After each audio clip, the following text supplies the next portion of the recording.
Sejam bem-vindos e sejam bem-vindas ao nosso intensivo de história, primeira aula intensivo de história, Enem, aqui para vocês, seja lá qual for o Enem que você vai estar vendo, a gente está preparando aqui na época do Enem 2024.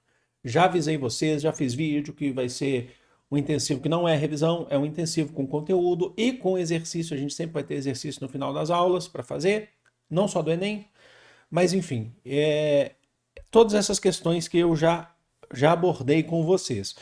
Então é o seguinte, primeira aula de hoje, vocês já viram aí, é Grécia. Então a gente vai focar no que realmente é cobrado. Eu peguei todo lá o que é mais cobrado no Enem, falei, eu não vou ficar dando volta em cima disso. Vamos no que é cobrado. Lembrando, sempre vou deixar o material da aula eu vou deixar no comentário na descrição para vocês. Primeiro link da descrição sempre tem esse conteúdo do material da aula para vocês. No comentário fixado tem os links das minhas redes sociais, onde a gente pode trocar uma ideia mais direta. E tem também, eu vou deixar sempre aqui, você está chegando agora, não conhece o canal, não viu outro vídeo, os horários das aulas, que eu vou lançar essas aulas aqui de intensivo, porque é História Geral, História do Brasil, Filosofia, Sociologia e História da Arte, eu e a Marília. Dito isso, acho que eu já enrolei demais, eu sei que vocês não querem isso, mas vamos lá, mas é para sair daqui entendendo, tá, gente? É um curso intensivo. Vamos falar de Grécia. Então, a gente divide a antiguidade entre antiguidade oriental e antiguidade ocidental, tá bom? É a antiguidade clássica, né? Antiguidade oriental a gente vai ter lá Mesopotâmia, Egito, China. A antiguidade ocidental ou clássica, que é o que realmente é cobrado no Enem, tá? É o que realmente é cobrado. Você pode ter uma questão ou outra de antiguidade oriental, mas o que realmente é cobrado é a antiguidade clássica, com essa aula que a gente vai ter hoje, que é Grécia. Primeira coisa, vamos entender aqui o que é esse mundo grego, só colocar o meu microfone um pouquinho mais para cá. O mundo grego é um mundo amplo, é um mundo que se dispersa pelo mar Mediterrâneo. Os gregos não se chamavam de gregos, eles se chamavam de helenos. Vocês podem perceber nas Olimpíadas que lá, às vezes, atrás da camiseta do grego está escrito Hélios, né? Eles são os helenos, certo?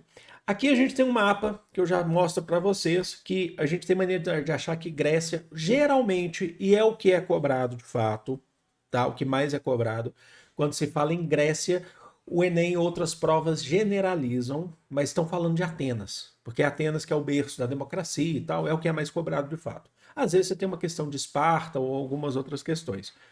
Mas a Grécia era muito mais ampla do que se imagina. Aqui a gente tem um mapinha mostrando para vocês que Atenas está aqui, ó. Aqui a gente tem Esparta, olha onde está Atenas, aqui, na Ática. Esparta está aqui. Mas o que são essas outras regiões? São cidades gregas.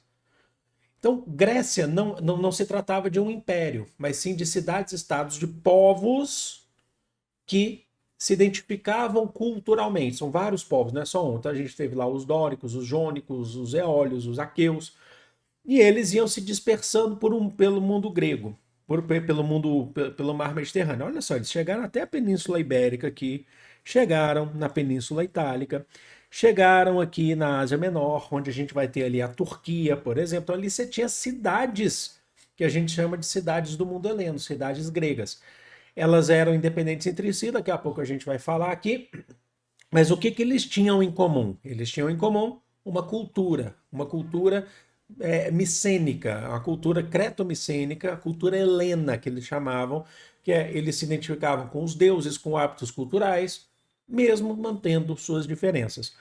Essa dispersão que a gente está vendo aqui, ela acontece porque, especificamente nessa região aqui, na Península Balcânica, onde a gente hoje conhece o país Grécia, que é o centro aqui mesmo, de fato, do nosso estudo, ela não era uma região, desculpem, muito fértil. Não era, estava longe disso. Então, as poucas terras que eram mais fortes para serem cultivadas ficavam nas mãos de pessoas mais poderosas. Os outros tinham que viajar, mudar de regiões.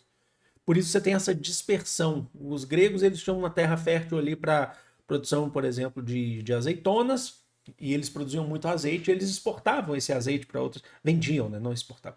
para outras, entre cidades e entre outras sociedades, e compravam muito. Eles dependiam muito das redes de comércio do mar Mediterrâneo, tá bom? Beleza. Aí a gente tem alguns períodos aqui para trabalhar. Como eu falei para vocês, o foco aqui é direto, né? Direto.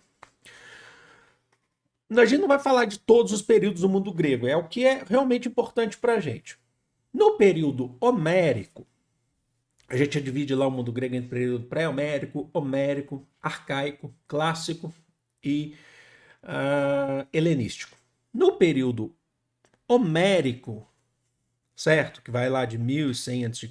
a 800, é onde a gente começa a ter essa dispersão do mundo grego que a gente está falando aqui, ó. É onde a gente tem uma das grandes formas aí de diáspora, a gente chama de diáspora grega, tem duas grandes diásporas. Por quê? Porque aqui já tem um ponto fundamental para vocês. Lembra que eu falei que as pessoas mais fortes ficavam nas regiões mais férteis? Essas pessoas são as famílias mais fortes, as famílias que acabavam tendo mais poder, mais riqueza, chamadas de genos. Genos. Geno é família, né? Aqui a gente tem a formação do que a gente vai chamar de sociedades gentílicas.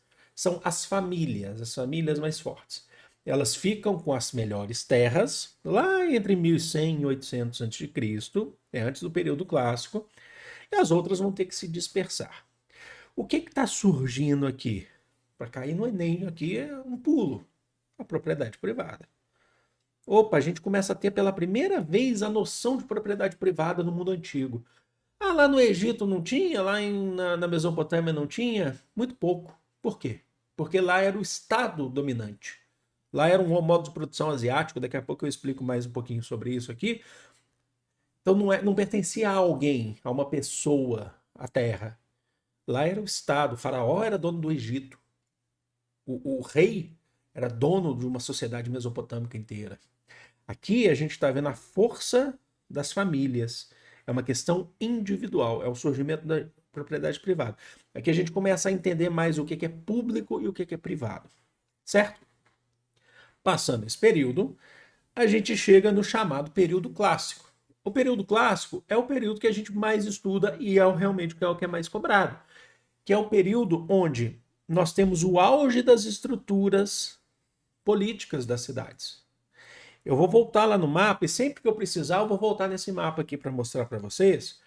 Cada cidadezinha dessas aqui, ó, vou colocar outra cor aqui para marcar as cidadezinhas, ó. Cada cidadezinha dessas aqui que vocês estão vendo, tá? Elas não formavam um império, tá bom?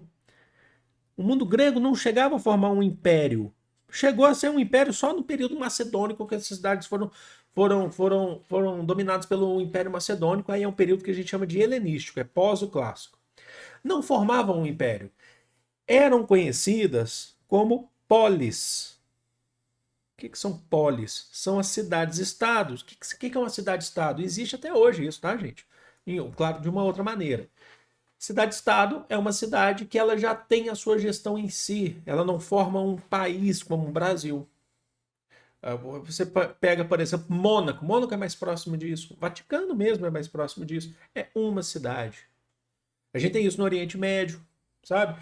É uma cidade. Ali você tem um rei, você tem um sei lá o quê. Hoje você pode ter um presidente, você pode ter...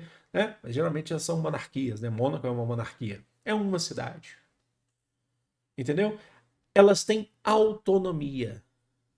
Autonomia. Então, cada cidade é autônoma em relação a outra. Então, tem estruturas políticas que uma pode ser parecida, ter mais afinidade com outra, mas ou pode ser bem diferentes, como é o caso de Esparta e Atenas, que são bem diferentes. Mas o que eles preservam em comum? O entendimento de que eles são helenos, que eles são gregos. Isso não impede guerra. Eles respeitam de longe. Quando tiver que ter guerra, eles vão ter guerras. Tá bom? Então, não se formou um império. Então as cidades elas são independentes entre si, mas ainda assim, no aspecto, como eu falei para vocês, que é cultural, elas guardam algo em comum. Como, por exemplo, que isso não é característica só do mundo grego, as cidades geralmente têm uma acrópole. O que é acrópole? É a parte alta. É onde se localizavam os templos importantes das cidades, os prédios importantes, os prédios públicos, administrativos da cidade. Então, lá no alto, nós temos a Acrópole. Certo? Nós temos a Acrópole. A parte baixa da cidade a gente vai chamar de Ágora. O que é Ágora? Ágora é onde se localizavam as residências, onde se localizava a zona agrícola, se fosse preciso, a rede comercial, os mercados, as praças, é onde as pessoas realmente circulavam no dia a dia por necessidade. Certo? E no caso de Atenas, por exemplo, é onde se fazia política, é onde se fazia filosofia, é ali que Sócrates andava, na Ágora, chamando pessoas para debater. Compreenderam? Na Ágora é a parte importante da cidade também. A Acrópole é uma parte alta, administrativa, importante.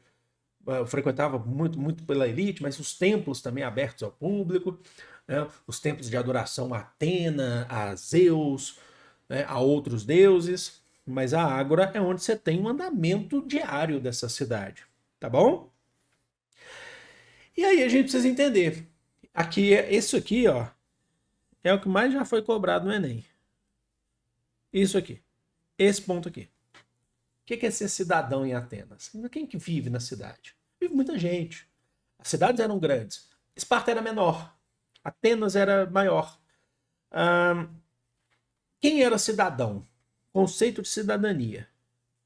Eram homens em Atenas, porque geralmente vai falar assim, o Enem pode te cobrar falando da Grécia, o conceito de cidadania. É um conceito assim... Aí você fala, pô, mas cidadania na Grécia pode ser amplo, porque cada cidade é de um jeito. Mas geralmente eles gostam de generalizar e levar para Atenas. Se falar assim, conceito de cidadania na Grécia, fica de olho para ver se não tem alguma alternativa, dependendo do comando, se não tem alguma alternativa que fala sobre essa diversidade de cidade para cidade, ou se esse conceito está sendo relacionado a Atenas apenas, porque é o que é mais cobrado. São homens nascidos e criados em Atenas, que tem terras nessa polis, certo? E garantiam o direito à participação política nas assembleias. Atenas era uma democracia a partir do período clássico,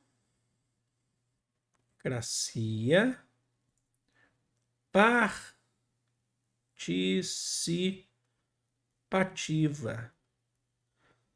O cidadão tinha o direito de participar das assembleias que eram feitas por milhares de homens. Democracia participativa, tá bom? Bom, todo mundo que era homem, nascido e criado em Atenas, tinha terras, tinha servido, tinha a questão de ter servido o serviço militar pelo menos 2 anos, é um outro argumento, outra questão. Participava da política? Não necessariamente, mas tinha o direito de participar. Poderia, se quisesse. Entenderam? Poderia. Mas e se não participasse? Era considerado cidadão? Sim, o direito define o que é o cidadão. O direito à participação política, e nessas condições. Mas se ele não participasse, ele tivesse algumas outras coisas lá para fazer e tal, não participasse, ele poderia ser considerado cidadão? Poderia também, se ele está encaixado aqui. Porque na concepção aristotélica, o cidadão é aquele que sabe mandar e sabe obedecer, no caso de Atenas, tá?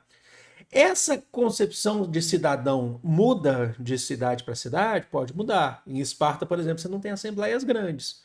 O cidadão, ele é muitas vezes aquele que serve o serviço militar, é aquele que ele está de acordo com as diretrizes e todas as leis impostas pela diarquia espartana, por exemplo, o rei, lá tinha 2 reis em Esparta, e ele protegia a cidade. Então as concepções podem mudar. O que é mais cobrado é a concepção de cidadão em Atenas. Professor, quem não era cidadão? Estrangeiros, muitos estrangeiros eram comerciantes. Vou voltar lá para o mapa. Por que precisava ter muito estrangeiro? Por que tinha muito estrangeiro em Atenas e outras cidades? Porque, como eu falei para vocês, região pouco fértil. Então dependiam de redes de comércio. Muitas vezes você tinha navegantes que conheciam, dominavam bem o mar Mediterrâneo e chegavam lá em Atenas ou Esparta, saíam daqui, iam para lá, e passavam dias, às vezes até semanas, meses, vendendo tudo que ele comprou, fazendo negociações comerciais. Ele podia participar da política? Não. Esses estrangeiros, esses estrangeiros, quando eram comerciantes, a gente vai chamar de metecos, né? Escravizados. Em Atenas é característica. Esparta, por exemplo, era menos escravização, era mais servidão, por exemplo. Tá? Os ilotas eram servos, eles não poderiam ser vendidos, os servos, né? Os ilotas. Eles eram servos do Estado.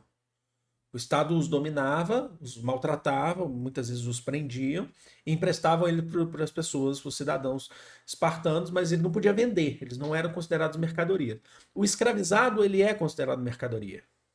Aqui é uma diferença fundamental para vocês guardarem, inclusive para o resto do nosso intensivo, quando a gente for falar mais. Eles eram ou feitos por dívidas, muitas vezes, ou capturados em guerra entre as próprias cidades, entre cidades gregas e outras cidades de outras sociedades. E as mulheres não eram cidadãs, as mulheres acompanhavam os maridos dentro do lar. Cuidadoras do lar, sem direitos jurídicos, políticos, mas davam à luz aos atenienses. As mulheres eram, talvez, na escala de importância para a concepção da cidadania, para os gregos, em caso de Atenas, mais baixo. Em Esparta, elas também não eram cidadãs, tá? Vai em Esparta, as mulheres, tal, cuidado com isso.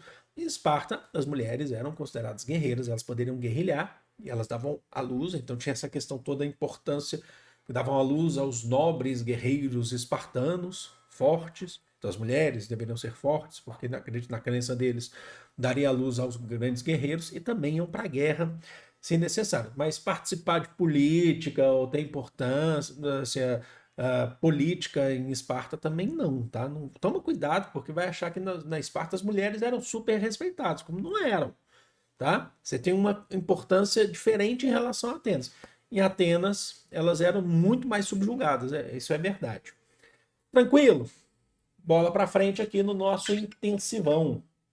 Vambora. E aí? Alguns pontos aqui que eu trouxe para vocês não precisam ficar guardando data não, tá? Já avisando aqui para vocês.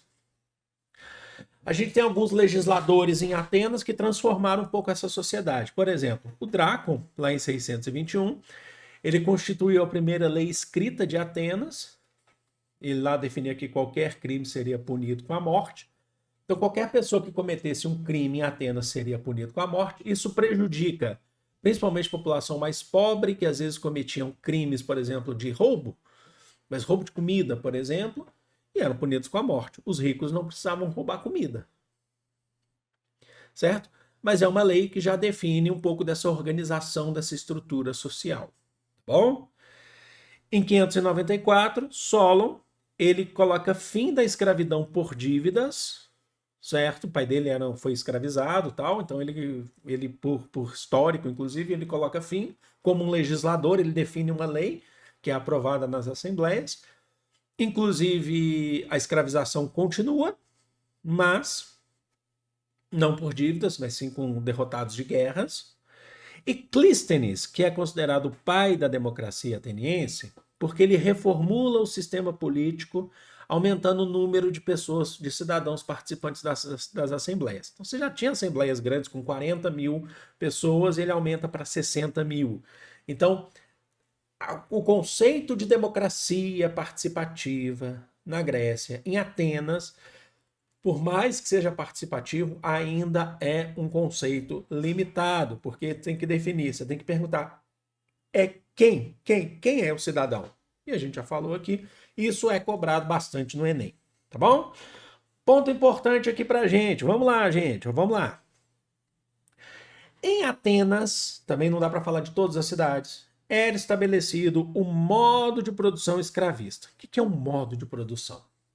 Modo de produção é qual que é a forma econômica de produção daquela sociedade, o que define de fato uma sociedade. Por exemplo, lá no mundo antigo, do oriental, Mesopotâmia, como eu falei para vocês, modo de produção a gente chama de asiático lá. O que é a característica do modo de produção asiático? Tudo pertence ao Estado. O Estado define tudo. Todos ali são servos do Estado, todo mundo tem que prestar um serviço ao Estado, o Estado pode transformar em servo se ele quiser, o Estado define qual que é o seu trabalho, tudo. Em Atenas, não é assim. Em Atenas, há uma importância econômica daquele que é escravizado. Ele gira a economia ateniense. É ele que gira a economia ateniense. Porque eles são capturados em guerras ou feitos por dívidas. Lembrando que depois o feitos por dívidas cai por baixo, fica só os escravizados de guerra. Do ponto de vista da economia, do trabalho, os atenienses viam o trabalho como algo negativo. Eles não gostavam. Eles diziam que o que eles tinham que fazer era o pensar. Eles faziam essa diferenciação entre o que é o pensar e a política. A política é quando é feita para todos, para polis, tá? O Aristóteles fala isso. E o que é qualquer outro tipo de trabalho, seja trabalho braçal ou intelectual. Às vezes, o escravizado em Atenas, por exemplo, ele era professor dos filhos de um cidadão ateniense. Ele ensinava matemática, ensinava filosofia, ele era escravizado. Ou é aquele que vai mesmo na agricultura, que vai lá com a enxada, que vai lá com o arado, que vai bater terra, é o que vai fazer manutenção de edifícios, está escravizado, é o que vai limpar a casa, ele é o escravizado. Eles são vendidos, podem ser vendidos. Está gerando economia porque são eles que são a mão de obra em Atenas. Os atenienses cidadãos, eles viam isso, uma diferenciação muito nítida, muito clara para eles. Pensamento, filosofia, política, não é trabalho. Trabalho é o que o escravizado faz. Mesmo que seja para ser professor, mesmo que seja para ser um construtor, mesmo que seja para ser um agricultor. Isso é o escravizado. Isso é o trabalho. E ele vai ser escravizado para isso. Então eles não viam a atividade deles, dos cidadãos, eles se colocavam como os mais importantes, como trabalho. Tá bom? Bom, vamos lá. Ah, professor, Jogos Olímpicos. E se cair uma questão de Jogos Olímpicos? Você vai saber agora. Tá bom? Jogos Olímpicos da antiguidade, não são os modernos, né, do Barão de Roterdã, não são os antigos, onde surgiram os Jogos Olímpicos, o espírito olímpico. Era um festival religioso realizado, que passou a ser realizado desde 1776, no mundo antigo, no mundo grego, em Olímpia, uma das cidades, no templo de Olímpia, no templo dedicado a Zeus em Olímpia. Era um festival, os gregos eram muito religiosos, tinham vários deuses, eles eram politeístas, vocês sabem disso.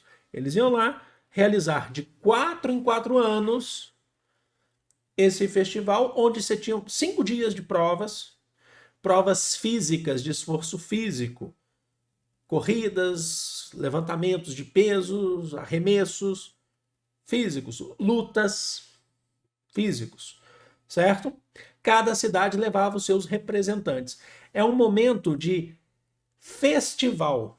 Parar o que você está fazendo e celebrar com outras cidades em homenagem aos deuses. Isso é baseado na questão, eu pretendo fazer um vídeo completo sobre isso para vocês, aí sem ser no intensivo. Era homenageado aos esforços de Zeus e outros deuses, certo? Para estabelecer o mundo, para estabelecer o mundo dos homens na Terra. As guerras que os deuses gregos fizeram contra outros povos, certo? Com outras entidades, inclusive. Eu pretendo fazer isso para vocês. Então, era um momento de celebração, de tentar deixar de lado as diferenças políticas entre as cidades-estados e levantar ou valorizar as semelhanças culturais entre eles. Tá bom? Então ele representava a união dos povos helenos. Até mesmo em tempo de guerra, é claro que você ficava de olho. Por exemplo, quando teve guerra do Peloponeso, que é aquela guerra entre Esparta e Atenas, teve Jogos Olímpicos. Só que os Jogos Olímpicos foram mais fechados. Você teve tropas fechadas em Olímpia para evitar, por exemplo, o aproveitamento de algum exército espartano ou ateniense para invadir. Então você teve isso, mas você teve os Jogos Olímpicos, certo? E o declínio desses jogos? Lembrando que a Grécia depois, as cidades gregas são dominadas pelo Império Macedônico, de Alexandre o Grande. Depois eles são dominados pelo Império Romano. Mas a tradição olímpica continuou no mundo antigo. Inclusive, vai bem para frente, séculos para frente. Ela só entra em declínio no século IV depois de Cristo, quando Grécia já era território do Império Romano, porque Roma se converte ao cristianismo. lá com o imperador Teodósio, lembra? Em 380 depois de Cristo, o imperador Teodósio, o Édito de Tessalônica, falou assim: Roma agora é cristã. E aí eles passam a perseguir os pagãos ou os politeístas. E aí eles entendem que os Jogos Olímpicos eram jogos em homenagem a deuses pagãos. E aí eles fecham, acabam os Jogos Olímpicos da Antiguidade, tá bom? E aí vamos para as questões, lógico, né? Trouxe questões tanto de Enem quanto sem ser de Enem aqui para vocês, tá bom, gente? Vamos lá. Questão de Enem aqui, cobrada Enem 2023, Enem recente. Uma característica da polis é o cunho de plena publicidade dadas as manifestações mais importantes da vida social. Pode-se mesmo dizer que a polis existe apenas na medida em que se distinguiu o domínio público. Política é para todos, tá? Nos dois sentidos diferentes, mas solidários do termo. Um setor de interesse comum opondo-se aos assuntos privados. Práticas abertas, estabelecidas em pleno dia, opondo-se a processos secretos. A cultura grega, em pleno dia, olha só, em pleno dia. Opa, volta, não. A política da polis, né? A cultura grega constitui-se dando a um círculo sempre mais amplo. Finalmente, ao demos. Demos é povo. O acesso ao mundo espiritual, reservado no início a uma aristocracia de caráter guerreiro e sacerdotal. Então a gente está falando mais do povo. Antes era mais ligado a um caráter guerreiro e de sacerdotes, né? Era mais fechado. O advento da polis, cidade, com as mudanças descritas no texto, antes era o quê? Era mais guerreiro, mais fechado, né? Descritas no texto, é produto de um conjunto de transformações no mundo grego antigo que resultou no quê? Vamos só lembrar que, lembra que eu falei para vocês no começo dessa aula, para vocês ficarem de olho, que a democracia era em Atenas e outras cidades, mas não representava todo do mundo grego, porque não era um império, não era homogêneo, era heterogêneo o mundo grego. Eu falei, mas pode ser que caia alguma questão que não fale o nome Atenas, mas meio que tenta generalizar Atenas como um modelo grego. Isso pode acontecer? Está aqui uma questão. Não está falando de Atenas aqui? Não, mas você já está entendendo que você já está falando de política para o povo, está muito mais ligado a uma democracia do que o que se tinha antes de um caráter guerreiro e sacerdotal. É isso. Compreenderam? Ó, o advento da polis com as mudanças descritas, assim, antes era mais... Atenas surgiu como uma monarquia. O rei no grego se chama Basileu. Depois ela passou para uma oligarquia, poder de poucas pessoas, depois virou uma democracia. Então passou desse ponto, que era mais fechado, para um ponto mais amplo. É produto de um conjunto de transformações no mundo grego antigo, que resultou no quê? Para ver aonde chegou. Não é da onde veio. Resultou no quê? Extensão participativa dos cidadãos?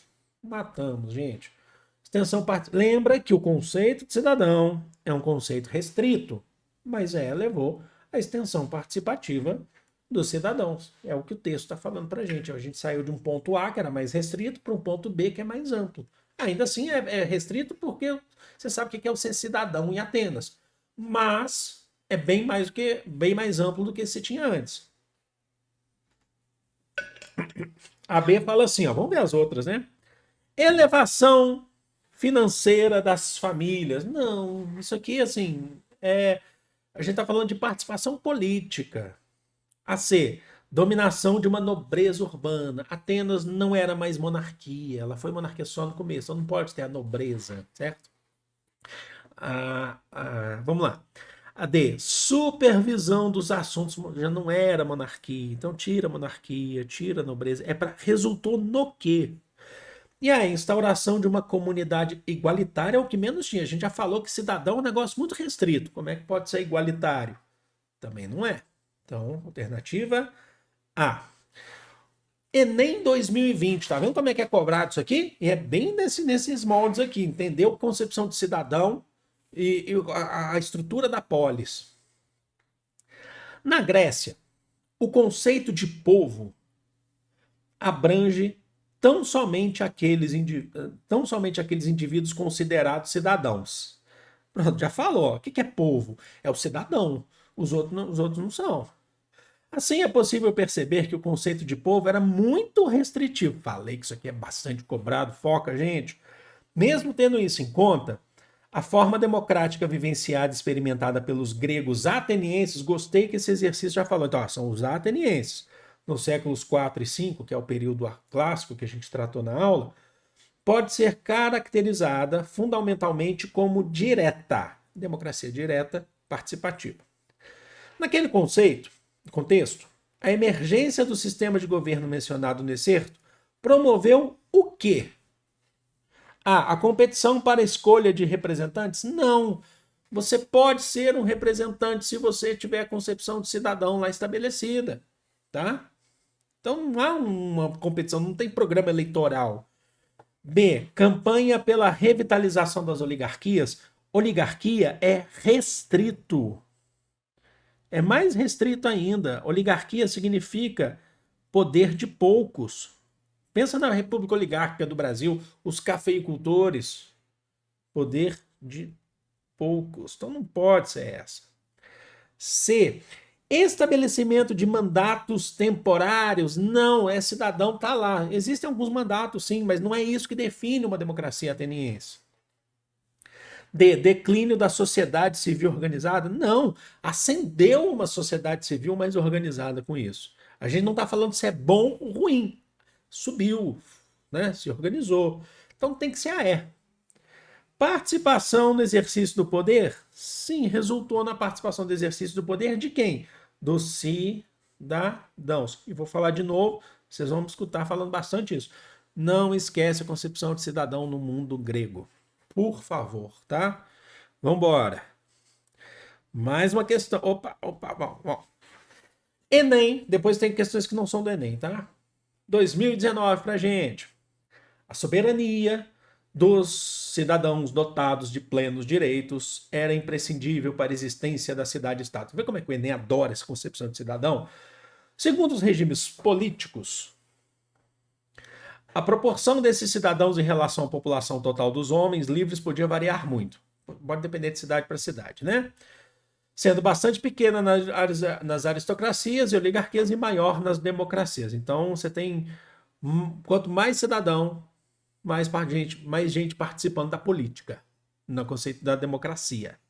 Quanto menos gente participando da política. Texto aí do Ciro Flamarion Cardoso. Nas cidades-estado da Antiguidade Clássica, a proporção de cidadãos descrita no texto é explicava pela adoção do seguinte critério para a participação política. Eu falei para vocês, basta nascer homem, por exemplo, aqui meio que deu uma generalizada, né? Assim, falou, depois ele vai falar só de Atenas, mas as outras cidades eram assim também. Tem que nascer homem para ser cidadão. Mulher não pode. Escravizado não pode. Servo não pode. Mas assim, todos os cidadãos, todo mundo que é homem, que nasceu ali, pode participar da política? No caso de Atenas? Não, eu coloquei lá para vocês. Eu vou mostrar aqui, ó. Prestem bem atenção. Cadê aquela parte aqui, ó? Vou voltar aqui, ó. Ó, cadê? Opa, minha câmera caiu, mas tudo bem. Aqui, ó. Mas eu achei que vai voltar, tá? Fica de olho. 1, 2, 3. Voltou. Tamo junto. Vai. Ó. 1, 2, 3. Homens nascidos e criados em Atenas com terras. Então não era só nascer homem. Então tem um a mais aí. Você sabe quem que criticava isso? E morreu? Sócrates. Depois Platão. Controle de terra, alternativa A. O critério para definir, porque senão fica muito amplo, é controle de terra. Você tem terra, é isso. Não é liberdade de culto, não é uma questão sobre religião. Igualdade de gênero, você sabe que no mundo antigo não é, já falamos aqui das mulheres. Exclusão dos militares também não. Inclusive, para você, inclusive, poder, uma das características, eu não coloquei lá atrás, mas para você participar da cidadania, do corpo de cidadãos de Atenas, você tem que ter servido o serviço militar por 2 anos. Então não é exclusão dos militares, tá? Não são excluídos. E não tinha nada sobre alfabetização aqui também nesse contexto. Então, alternativa A. Vamos embora. Questões agora de outros vestibulares. Lá vem a FUDEST, 2016. A questão não é difícil não, tá? Ela é direta. A FUVEST às vezes tem umas questões diretas aí pra gente. Em relação à ética e à justiça na vida política da Grécia clássica, é correto afirmar o quê? Em relação a ética e justiça na vida política, quem faz política é o cidadão da Grécia clássica. Aqui foi Grécia clássica, mas a gente já sabe que ele está levando para Atenas, né? Será? Tratava-se de virtudes que se traduziam na observância da lei, dos costumes e das convenções instituídas pela polis. Está muito fácil essa aqui, gente. Já marquei aqui, já não precisa nem... É porque as outras estão muito erradas, vocês vão perceber. Virtudes que traduziam na observância das leis, né? A ética, a justiça é feita lá pelas leis. Costumes instituídas pela cidade, pela polis, né? Aqueles que organizam, que cuidam da polis, os cidadãos que participam da política, responsáveis por cuidar da polis. A B fala assim: foram prerrogativas democráticas que não estavam limitadas aos cidadãos. A democracia estava limitada aos cidadãos, a gente já sabe disso. Então, e que também foram estendidas a comerciantes estrangeiros. Falei para vocês, lembra que eu falei, metecos estrangeiros não eram cidadãos. Matou, não pode ser essa. C. Eram princípios fundamentais da política externa, mas suspensos temporariamente após a declaração formal de guerra. A democracia continuava dentro da cidade. Você poderia ter uma guerra contra outra sociedade, mas os conceitos de ética e justiça dentro da cidade prevalecem. Não é para suspende na época. Não, não pode fazer isso. D. Foram introduzidas pelos legisladores para reduzir o poder assentados em bases religiosas para estabelecer critérios racionais de, primeiro, distribuição para quem? Era interessante que se mantivesse aquele conceito que eu falei, o cidadão é aquele que tem terras, é homem, nascido, criado em Atenas, tal, mas que tem terras. Distribuição para levar a igualdade? Não. Sabe? E outra coisa, para reduzir o poder religioso, não. Eles não estão. Uma coisa não tem nada a ver com a outra. Os gregos eram muito religiosos. Tá? Inclusive, eles faziam toda a política, inclusive aos pés dos deuses. Tá bom? E adquiriram importância somente no período helenístico, quando houve uma significativa incorporação de elementos da cultura romana. Primeiro que o período helenístico é o período do domínio do Império Macedônico. A cultura romana vai vir um pouco depois, bem depois, na verdade. E as concepções de justiça, vida, política da Grécia é durante o período clássico, principalmente. Quando a gente tem o período helenístico, que é o domínio do Império Macedônico,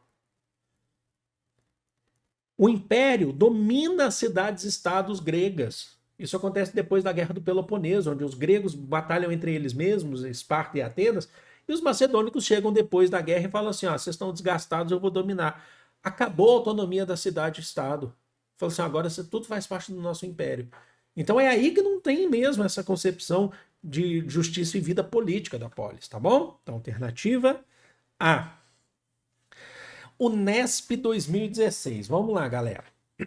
Apesar de sua dispersão geográfica, lembra que eu falei, tem uma dispersão geográfica, e de sua fragmentação política, os gregos tinham uma profunda consciência de pertencer a uma só e mesma cultura. Era diferente politicamente e geograficamente, mas pertenciam à mesma cultura. Esse fenômeno é tão extraordinário, considerando-se a ausência de qualquer autoridade central política ou religiosa e o livre espírito de invenção de uma determinada comunidade para resolver os diversos problemas políticos ou culturais que se colocavam para ela. Os primeiros tempos da Grécia... é o nome do texto. O excerto refere-se ao seguinte aspecto essencial da história grega na antiguidade. Dispersão geográfica, diferenças políticas e estruturais, mas culturas que se identificam. A predominância da reflexão política sobre o desenvolvimento das belas artes não é sobre política e belas artes, isso aqui, tá? A política é dispersa, é diversa. Fragilidade militar de populações isoladas em pequenas unidades políticas, não estamos falando sobre militarismo e fragilidade de cidades menores. O texto está abordando isso, gente? Ó, o excerto, tá? O excerto, vai no texto, gente, tá?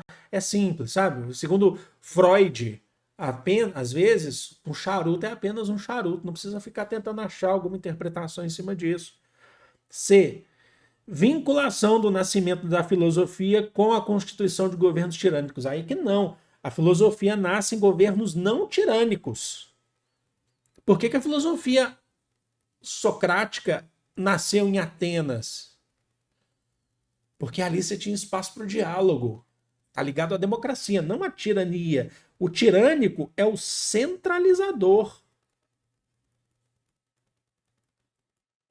Tá bom? D. A existência de cidades-estados conjugadas a padrões civilizatórios de unificação. Sim. Quem que são esses padrões civilizatórios? Cultura. Ah, mas em história, em Esparta tinha diarquia, 2 reis. Em Atenas era democracia, não tinha mais rei. Mas eles tinham padrões civilizatórios ligados à cultura. Eles têm os mesmos deuses, eles têm uma estética muito parecida, porque eles se identificam com o herói heleno da mitologia grega. Por isso que chama helenístico, cultura helena. Eles se identificavam com o herói heleno. Então, alternativa D. E a E? A igualdade social sustentada pela exploração econômica de colônias estrangeiras. Não tinha igualdade social lá, você sabe que era totalmente desigual. A gente já falou das concepções aqui, o que é ser cidadão, e era muito restrito, tá? Então, alternativa D. E vamos para a nossa última, que é uma questão Unesp. Esse traço que vocês estão vendo aqui é por causa do meu PDF aqui, que ficou assim quando eu montei, tá? Eu dei um print, né? Unesp 2011, essa questão já estava antiga, mas é uma questão de Unesp.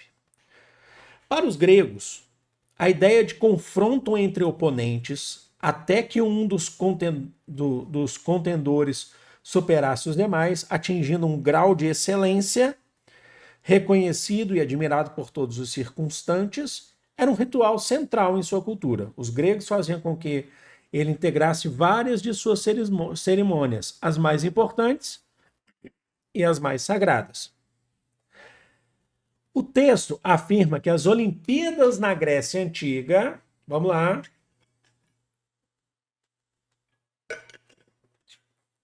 desculpem, tinham a função de adequar os corpos dos praticantes às necessidades do mundo do trabalho, tornando-os capazes de produzir mais. Lembra que eu falei da concepção grega, principalmente ateniense, sobre trabalho? Que eles não gostavam de trabalho? Isso para eles aqui não era trabalho, o esporte. Não era trabalho. Trabalho era para os escravizados. Então você já sabe que não pode ser essa.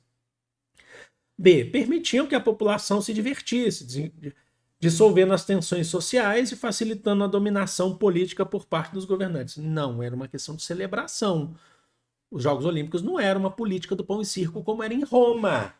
Aqui a gente não está falando de política do pão e circo, gente. Pão e circo é em Roma, é durante o Império Romano, não é aqui, tá? C. Estavam integradas aos outros aspectos da vida social e religiosa, associando a momentos de festa e celebração. Pronto. As Olimpíadas eram esportes, mas eram celebração aos deuses. Eu falei isso para vocês. Era um momento onde eles celebravam o que unia as culturas, as várias cidades. E principalmente o contexto mitológico, religioso, cultural, civilizacional dos gregos. Podia ter diferenças políticas, econômicas, podiam ter diferenças militares, mas a cultura, eles se identificavam, então eles celebravam aos deuses em Olímpia, no templo dedicado a Zeus, aos deuses em Olímpia, de 4 em 4 anos, certo? Era uma festa religiosa. Lembra que até os romanos, quando chega lá no Império Romano Teodósio, falam assim, ó, acabaram esses Jogos Olímpicos aí das colônias gregas de Roma aí, ó, Roma estava dominando, por quê? Vocês são tudo pagão. É isso. Então, alternativa C. Vamos ver as outras? Estimulavam a competitividade e o individualismo, preparando os homens para disputas profissionais na vida adulta. Que disputa profissional em quê? Era celebração aos deuses. Você já percebe que nas Olimpíadas modernas, como a gente tem, por exemplo, é tudo sempre. Não tem celebração aos deuses, mas é tudo um ritual que se faz. Então, isso é herança. Isso é herança. A grande festa. E visavam exercitar e fortalecer os guerreiros, melhorando sua atuação política e militar nos períodos de guerra. Não. Gente, até mesmo porque ali nos Jogos Olímpicos, você tinham todas as cidades, ou várias cidades pelo menos, participando. Vocês acham que, por exemplo, Esparta, durante a Guerra do Peloponeso, Esparta vai lá, leva seus guerreiros para lutar, e Atenas, você acha que eles vão mostrar para os atenienses o que eles estão fazendo? Não vão, né? Então é isso. Então é isso, eu fico feliz. Nossa primeira aula, eu sei que ela pode ser demorada, mas é uma aula de intensivo, né, gente? A gente falou tudo que é necessário aqui e ainda fizemos exercício. Deixa aqui nos comentários, não deixe de comentar, dar uma curtida, porque vocês ajudam demais, gente, nesse engajamento. A gente precisa muito disso para esse segundo semestre, para continuar fazendo esse trabalho. O YouTube é sempre uma questão de sobrevivência aqui para gente. Então eu peço de coração e compartilhem, falem para outras pessoas, seus amigos. Ó, tá tendo intensivo lá no canal Parabólica de várias disciplinas. Vou ficando por aqui. Amo vocês de coração. Um grande beijo. Fui!